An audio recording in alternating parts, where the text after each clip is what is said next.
E voltamos a falar do homem que fez uma mulher refém em Brasília, em frente ao Tribunal de Contas, Distrito Federal. Vou conversar nesse instante com a repórter Bruna Roma, que acompanhou tudo isso de perto. Bruna, boa tarde. Como é que está a situação agora? Presumivelmente mais calma, né, Bruna? Bem mais calma, Sidney. Boa tarde para você também. Olha, foi uma confusão que começou lá no Palácio do Buriti, sede do governo do Distrito Federal. Lá, este homem parou o carro, saiu armado com uma faca e tentou dar facadas no vidro do prédio. E depois ele veio até aqui ao Tribunal de Contas, aqui pertinho desse ponto de ônibus, onde tinham algumas pessoas, e fez uma mulher refém. Ele ficou segurando essa mulher por pelo menos 1 hora. E ela estava, então, meio nervosa, né? Mas ainda assim controlada. E ele ameaçava com uma faca no pescoço, ainda segurava essa faca com um dos braços e mostrava que a faca tinha corte, dando facadas nele mesmo. Não muito fortes, né? Claro, mas ainda assim ele conseguiu se machucar um pouco. Essa situação ficou muito tensa. Ele parecia que estava delirando, porque a todo momento ele falava que tinham pessoas em volta dele, que alguém queria matá-lo, que também tinha alguma corda prendendo as suas pernas, e na verdade não tinha nada disso. Os policiais estavam tentando conversar com ele. Naquele momento em que ele estava aqui com a refém, passaram 2 policiais. Um deles está aqui ao meu lado, inclusive ele está à paisana, porque ele não estava trabalhando, ele estava indo ao trabalho, não é isso mesmo, capitão Pereira Silva? Boa tarde, explica pra gente aqui como é que foi esse momento de tensão, o que vocês viram, resolveram parar e o que vocês conversavam, porque de longe parecia que ele falava palavras bem desconexas.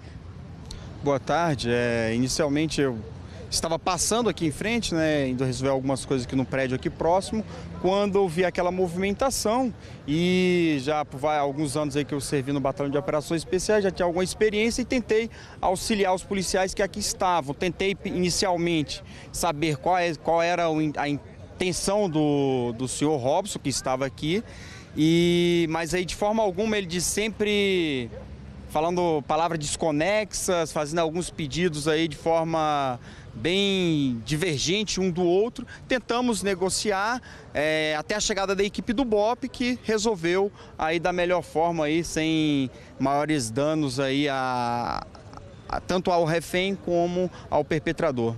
Olha, os policiais do BOPE, eles agiram em 2 frentes, aqui na negociação, e também os policiais se juntaram aqui por trás. Eu pedi licença só para a gente abrir aqui para mostrar as imagens. Tá vendo esses carros aqui no estacionamento? Os policiais chegaram por trás desses carros e então renderam o homem que estava com a vítima, né, ameaçando, que eles estavam encostados em frente a este carro cinza que está parado aqui. Eles então usaram bala de borracha para assustá-los, né? E nesse momento a vítima saiu correndo e aparentemente não ficou ferida. E o homem também aparentemente não está ferido, além dos ferimentos que ele fez. É isso mesmo, vocês usaram só a bala de borracha? Ali foi uma situação que foi utilizado o elastômero, né, aí foi uma situação bem, a atuação do time tático, né, existem vários elementos, possibilidade para serem utilizados também, mas ali o que realmente neutralizou, foi utilizado, que deu término à crise, foi a utilização de elastômeros pela equipe do BOPE na tarde de hoje. Outra cena que chamou bastante a atenção foi no momento em que o homem foi rendido, porque ele resistia bastante, se esperneava, parecia até bastante forte. Precisou de vários policiais para segurá-lo aqui na grama, nesse lugar que está isolado. A gente pode ver aqui com esse cordão de isolamento que os policiais fizeram. E o homem ficou no chão por muito tempo, até então que os policiais conseguiram levá-lo. Juntaram vários policiais para levá-lo e colocaram, então, dentro de um carro. O homem foi levado para a delegacia, para o hospital. O senhor tem essa informação? Provavelmente deve ter sido levado para o hospital, numa situação dessa daí, né? Como a senhora mesmo disse, ele estava bastante alterado. Provavelmente uma das possibilidades é que estivesse sob efeito de alguma substância psicoativa, então mais uma das razões aí de estar tão alterado, com até uma força além do normal ali, foi utilizada, mas foi da melhor forma imobilizado e sem maiores danos à integridade física dele e da senhora que estava na condição de refém vítima. A vítima era uma mulher jovem, com certeza, assim como todos nós que estávamos acompanhando aqui, inclusive ele pedia muita presença da imprensa, ele queria ver jornalistas aqui, ele pedia também para que as pessoas se afastassem, eram pedidos bastante desconexos. E acredito que essa mulher, ela ficou bastante nervosa, com certeza, mas ela conversava muito com ele. O senhor sabe, dava para ouvir também o que eles conversavam naquele momento? A participação da senhora Jurema, que foi identificada, foi fundamental para manter a tranquilidade nessa situação tão tensa que foi.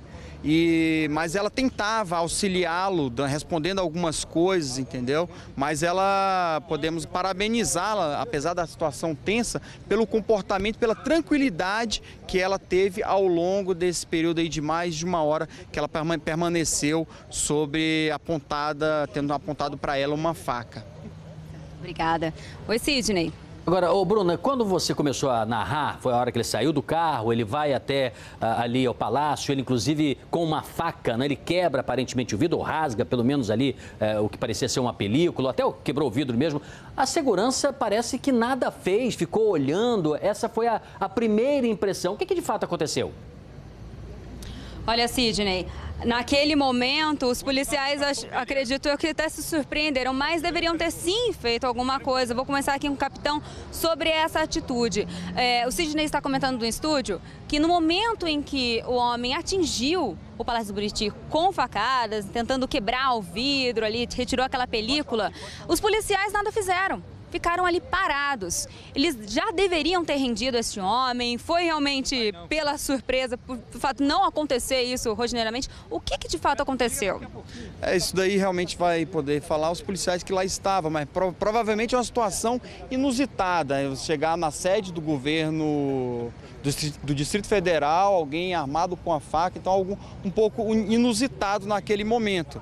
Mas isso aí posteriormente deve ser elucidado, informado com a situação, mas do jeito que ele estava alterado, talvez fosse até melhor evitar aquela situação naquele local ali, poderia ter proporções maiores. Então afastou-se e não tenho informações objetivas sobre a situação lá. Como eu disse, peguei a situação, deparei-me com a situação já aqui nesta posição. Mas aí o fato é que ele saiu de lá e foi seguido, e foi aqui quando ele, não tendo outra saída, né, pegou, infelizmente, a senhora que estava passando aqui na condição de refém. Muito obrigada pelas informações, parabéns pelo trabalho.